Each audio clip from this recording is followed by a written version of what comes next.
একজন বাংলাদেশ থেকে টেলিফোন করে বলতেছে, আপা আপনি যে বাংলাদেশে নাই, আজকে আন্ধার হয়ে গেছে, সূর্য উঠে নাই, বাংলার মানুষ কাঁদতেছে। আর আর আর সাবেক, আমি প্রধানমন্ত্রী বলি না, কিসের প্রধানমন্ত্রী? তাকে প্রধানমন্ত্রী বলা যাবে না। বজ্জর, ডাকাত, 18 বছরে যা বেতন নিয়েছ সব ফেরত দিতে হবে। সমস্ত পার্লামেন্ট মেম্বার 8 সালে, 14 সালে, 18 সালে, 24 সালে এই এমপিদেরকে আপনারা সাবেক এমপি বলবেন না। কি বলবেন? বজ্জর, বজ্জর, বজ্জর, মোন্তাজা। একটা জিনিস কি আফার চোখে আমি জিন্দিগিতে পানি দেখি নাই, সবসময় নাক দিয়ে শ্যাঁত শ্যাঁত শ্যাঁত, এখানে টিস্যু একটা দিয়া খালি নাক মুছতো। তাদের চোখে পানি নাই। এরা এজিদের বংশ, এরা ফেরাউনের বংশ, এরা দাজ্জালের বংশ। ছট করে ডুববে, ছট করে ধরবো, দইরা পদ্মা নদীতে ডুবাবো, এরপরে কাশিমপুরের কারাগারে গিয়ে ফাঁসির ব্যবস্থা। আসসালামু আলাইকুম ওয়া রাহমাতুল্লাহি ওয়া বারাকাতুহু। নাহমাদুহু ওয়া নুসাল্লি আলা রাসূলিল কারীম ওয়াসসালাতু ওয়াসসালামু আলা সাইয়্যিদিল আশরাফিল খাতামুন নবিয়্যিন ওয়া আলা আলিহি ওয়া আসহাবিহি ওয়া বারিক ওয়া সাল্লিম তাসলিমা। সম্মানিত, আজকের বাংলাদেশের ইতিহাসে সমাজতন্ত্রী এবং কমিউনিস্ট আর পুঁজিবাদীদের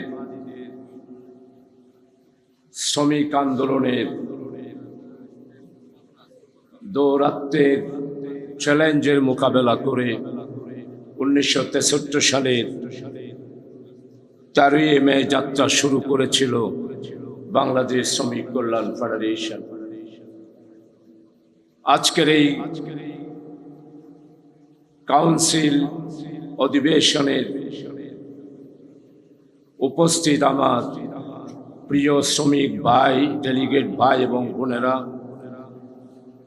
আজকের এই কাউন্সিল অধিবেশনে সম্মানিত সভাপতি, প্রিয় ভাই, চট্টলা শ্রমিক আন্দোলনের শ্রমিকদের বন্ধু জনাব এস.এম. লুৎফর রহমান, সম্মানিত আজকের প্রধান অতিথি, বাংলাদেশের বর্তমান রাজনৈতিক ময়দানে সর্বস্তরের মানুষের কাছে আলোচিত ব্যক্তিত্ব, আজকের প্রধান অতিথি, সাবেক শ্রমিক কল্যাণ ফেডারেশনের কেন্দ্রীয় সভাপতি, আমাদের প্রাণপ্রিয় সংগঠন রক্তে ভেজা ঝকঝক রক্তের উপরে গড়ে ওঠা বাংলাদেশ জামাত ইসলামী, ত্যাগ, তিতিক্ষা, কুরবানি, নির্যাতনের পিরামিডে গড়ে ওঠা বাংলাদেশের ইসলামী আন্দোলনের একমাত্র সংগঠন বাংলাদেশ জামাত ইসলামীর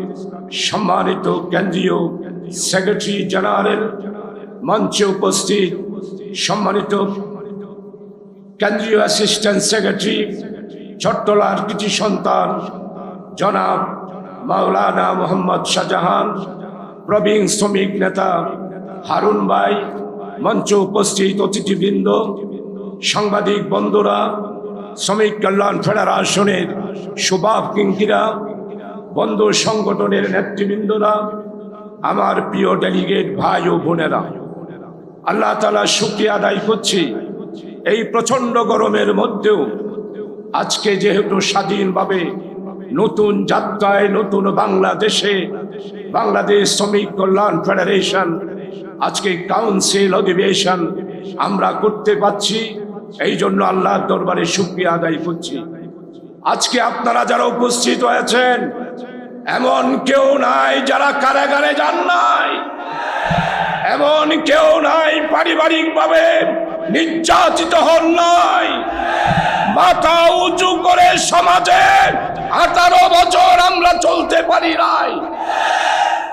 প্রিয় ডেলিগেট ভাই ও বন্ধুরা, প্রধান অতিথি গুরুত্বপূর্ণ বক্তব্য রাখবেন। অনেক মনের জ্বালা ছিল, আলহামদুলিল্লাহ ভবিষ্যতে আপনাদের সামনে বক্তব্য রাখবো।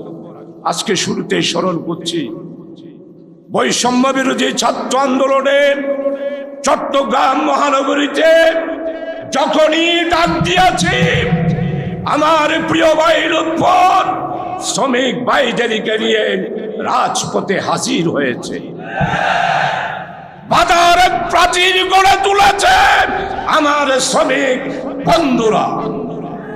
ছাত্রদের সাথে আমার শ্রমিক কর্মচারী বন্ধুরা বৈষম্য বিরোধী ছাত্র আন্দোলনে দুর্বার গতিতে আন্দোলন করছে।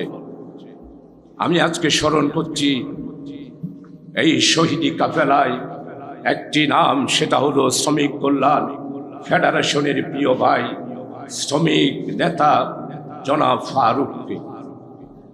আপনারা যারা বৈষম্য বিরোধী ছাত্র আন্দোলনে বাধার প্রাচীর গড়ে তুলে আহত হয়েছেন বদ্দারহাটে, মুরাদপুরে, নিউ মার্কেটে, যদি শ্রমিক কল্যাণ ফেডারেশন না হতো, আমাদের বৈষম্য বিরোধী ছাত্ররা দাঁড়িয়ে থাকতে পারত না। প্রিয় বন্ধুরা, আজকে বাংলাদেশে শ্রমিক অঙ্গন লন্ডভন্ড, শিল্পনীতি লন্ডভন্ড, কোন নীতি এই নাই। সমস্ত কলকারখানাগুলো বন্ধ করে দেওয়া হচ্ছে।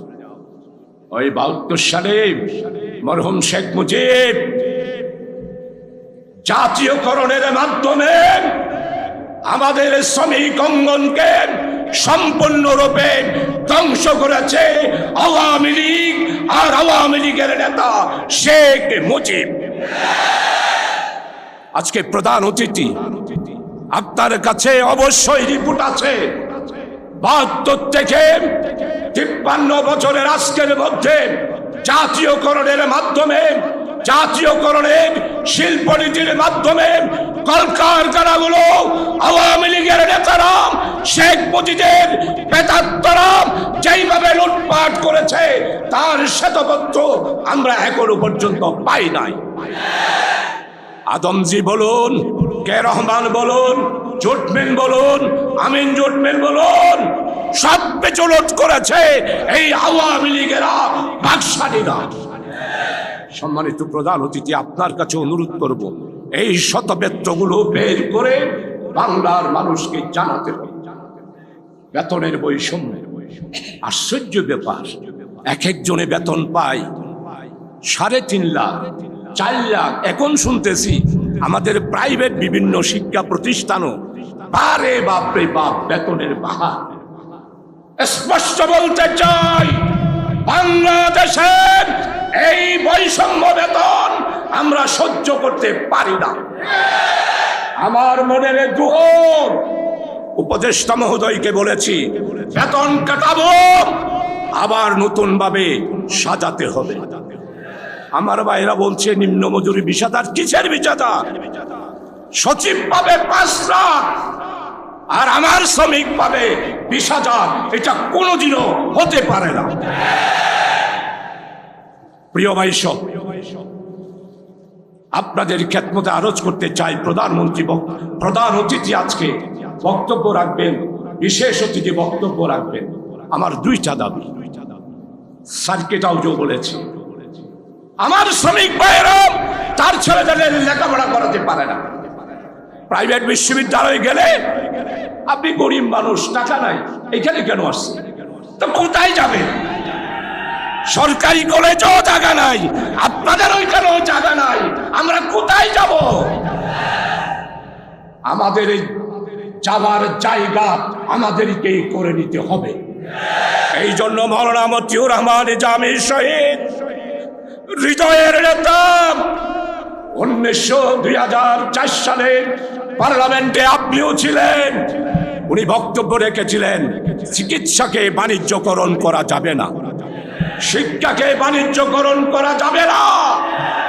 একটি ওয়েলফেয়ার স্টেটের ফর্মুলা আমাদের নেতা মাওলানা মতিউর রহমান নিজামী দিয়েছিলেন। তাই আজকে আমার শ্রমিকদেরকে আমি উপদেষ্টা মহোদয়দের বৈঠকে বলেছি, স্বরাষ্ট্রমন্ত্রী মহোদয়কে বলেছে, শ্রমিকেরা রক্ত দিয়েছে, কোন বড় লোকের ছেলে, বড় লোকের পরিবারেরা ৭১ ওই রক্ত দেয় নাই, ২৪-এর গণ অভ্যুত্থানও রক্ত দেয় নাই। আমার মধ্যবিত্ত পরিবারের ছেলেরা, গরিব পরিবারের ছেলেরা বলেন না আপনাদের কোন পরিবারের সন্তান রক্ত দিয়েছে, দেখাতে পারবেন? হাসনাত আব্দুল্লাহ আমার প্রিয় ভাই শহীদ সাইফুল ইসলাম আলিফের বাড়িতে জানাজা শেষ করে আমার বক্তৃতার পর আমি যখন এটা বলেছি, রক্ত দিয়েছে গরিবের ছেলে, রক্ত দিয়েছে মধ্যবিত্ত পরিবারের ছেলে, উচ্চ পর্যায়ের পরিবারের কোনো ছেলে সন্তান রক্ত দেয় নাই। আপনারা জানেন আমার ভাই শান্ত, তার পরিবারে আমাদের আমিরি জামাত গিয়েছিল, শাহজাহান ভাই আপনিও ছিলেন, আমরা তার বাড়িতে ঢুকতে পারি নাই, দরজা নাই, আমিরে জামাত কোন রকমে ঢুকেছিল একটি ছোট্ট রুমের মধ্যে। আমার সেই শান্ত অনার্স উপর করিয়ে বিএস করে যে ছাত্র হিসাবে টিউশনি করে লেখাপড়ার খরচ চালাতো আর মা বাপের পরিবারের খরচ চালাতো, ওই পরিবারেরই সন্তান আমার ফয়সাল শান্ত রক্ত দিল, শাহাদাত বরণ করল। তাই আজকে আমি স্পষ্ট করে বলতে চাই, আমাদের শ্রমিক ভাইদেরকে চিকিৎসার জন্য একটি নির্ধারিত মূল্যে অবশ্যই কার্ড চালু করতে হবে। প্রাইভেট ইউনিভার্সিটি থেকে শুরু করে সরকারি বেসরকারি প্রত্যেকটা প্রতিষ্ঠানে শ্রমিকদের জন্য, শ্রমিকের ছেলে মেয়েদের জন্য লেখাপড়ার জন্য একটা কোটা নির্ধারণ করে দিতে হবে। মেধাবীদেরকে অবশ্যই পড়াতে হবে। আর আপনারা থাকবেন ফ্ল্যাট বাড়িতে, এক একজনের ২-৩টা বিল্ডিং পাইছেন কি চট্টগ্রামে? আপনারা একটা নয়, দুইটা নয়, একটা ফ্ল্যাট নয়, দুইটা ফ্ল্যাট নয়, 15টা ফ্ল্যাট পর্যন্ত আছে। 15 ফ্ল্যাট কি বলবেন? আওয়ামী লীগের আখতারুজ্জামান বাবুর ছেলে ভূমিমন্ত্রী সাইফুজ্জামান, লুঠেরা, দুর্নীতিবাদ, অর্থ পাচারকারী, তার নাকি বিদেশে 265টা ফ্ল্যাট বাড়ি রয়েছে। চিন্তা করতে পারেন সাংবাদিক বন্ধুরা?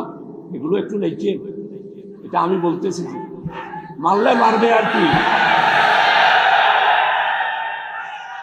আমার প্রিয় ভাই হাসনাত আব্দুল্লাহ আমাকে জড়াই ধরে কেঁদেছে, বলেছে আজকে গরিবের কোনো মর্যাদা নাই, আমরা গরিবের ছেলের কোনো সম্মান নাই। বৈষম্য বিরোধী ছাত্র আন্দোলনের নেতৃবৃন্দের সামনে হলো মৃত্যু, পিছনে জাগার যাওয়া নাই, কথা বলে হু হু করে আমাকে ধরে কেঁদে দিয়েছে। এই বৈষম্য বাংলাদেশে আমরা আর হতে দেব না, দিতে পারি না, সেই যেই হবে হোক না কেন। আসুন, আজকে বাংলাদেশে দ্বন্দ্ব হলো মুক্তবাজার অর্থনীতি আর সোশ্যালিজমের অর্থনীতি। এই দুইটা অর্থনীতির সাথেই আমাদের দ্বন্দ্ব, আমাদের চ্যালেঞ্জ। এটার মোকাবেলায় আন্দোলন করার জন্য চট্টগ্রাম মহানগরীতে নতুন যারা আজকে দায়িত্ব এসেছেন, ঘুমাতে পারবেন না, অতীতের মতো হবে না, রাত দিন 24 ঘন্টা উৎফল নেতৃবৃন্দদেরকে নিয়ে বস্তি এলাকায় সংগ্রাম গড়ে তুলব, লড়াই গড়ে তুলব। পরিবেশ সৃষ্টি হয়েছে, আর কোন শ্রমিক লীগ নয়, আর কোন শ্রমিক আন্দোলন নয়, একটি মাত্র আন্দোলন, বাংলাদেশ শ্রমিক কল্যাণ ফেডারেশন। শপথ গ্রহণ করুন, আগের মতো ঘুমায়া ঘুমায়া কাজ করবেন, এটা আর হতে পারবে না। প্রিয় ভাই সব, আর বেশি বক্তব্য রাখবো না। 92 লক্ষ লোক ব্যথা, আপনারা সবগুলি ছাঁটাই করছেন, পাইছেন কি? 2 মাস সময়, সব ছাঁটাইয়ে নতুন ভাবে চাকরি নীতি করে বন্দর থেকে সরকারি বেসরকারি বাণিজ্যিক সমস্ত প্রতিষ্ঠানে নতুন ভাবে আমার শ্রমিকদেরকে চাকরির ব্যবস্থা করতে হবে। যদি না করেন, আপনারা মনে করছেন আমরা ঘুমাই থাকবো না। যদি না করেন, ঘোষণা দিচ্ছি, খবরদার, খবর আছে, আপনাদেরকে অতীতে যেইভাবে মিল কারখানা ছেড়ে দিয়ে পালিয়ে গিয়েছে, যেমন আমাদের প্রধানমন্ত্রী 23শে জুন বলেছিল, আমি শেখের বেটি, পালাতে জানি না, পালাবো না। শেখ হাসিনা আজকে জিজ্ঞাসা করতে চাই, আপনি তো পালাইছেন, তাহলে তো শেখের বেটি না, আপনি হিন্দুস্তানের প্রধানমন্ত্রী নরেন্দ্র মোদীর বেটি। আপনি প্রিয় ডেলিগেট ভাইরা, ভাই লুৎফল ভাই, ও লুৎফল ভাই, ও ভাই ইকে কাছে নারা গরিবর ইকে সাইনি পারেন না, আমি আলি উত্তর বিজ্ঞা আয় 2 মিনিট সময় লই, ঠিক আছে? প্রিয় ভাই সব, আপনারা এইখানে অনেকে আছেন, মনে মনে ভাবতেছেন, সাংবাদিক বন্ধুরাও ভাবেন আবার বোধহয় শেখ হাসিনা, আওয়ামী লীগ বোধহয় বাংলাদেশে আসবে।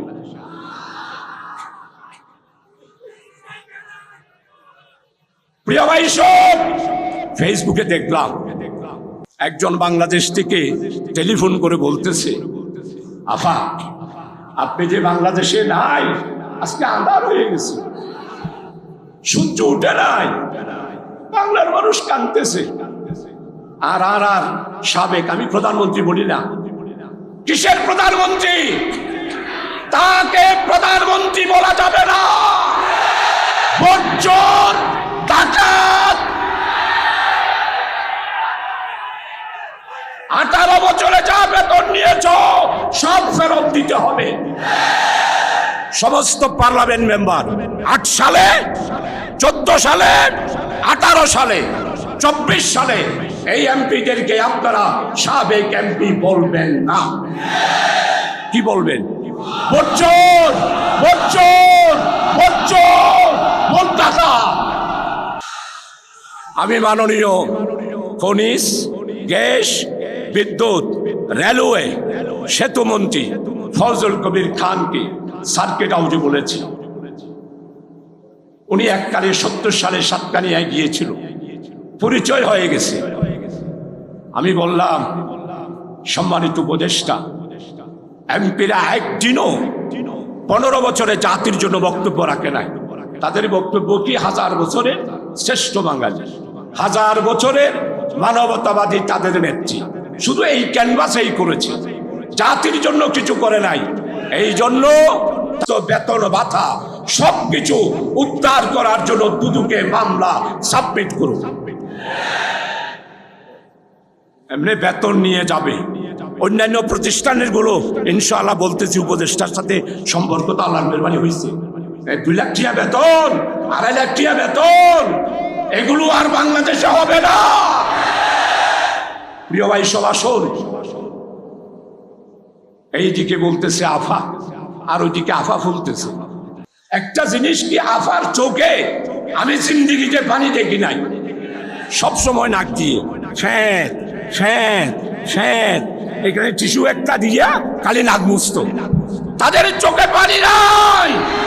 এরা এজিদের বংশ, এরা ফেরাউনের বংশ, এরা দাজ্জালের বংশ। চোখের বাণী করতে গেছে, চোখের বাণী তো আল্লাহর রহমত। উর্দুতে কথা আছে না, কলবে জাকের দে মুঝে আর রোনওয়ালি আঁখো দে। তাদের চোখে পানি থাকবে না, তারা দাজ্জাল।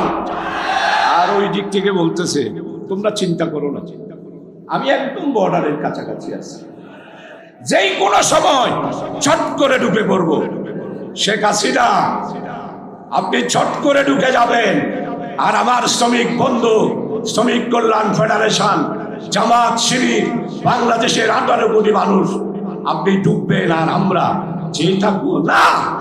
আপনি ফট করে ছট করে ঢুকবেন, ফট করে ধরবো, দইরা পদ্মা নদীতে ডুবাবো, এরপরে কাশিমপুরের কারাগারে গিয়ে ফাঁসির ব্যবস্থা।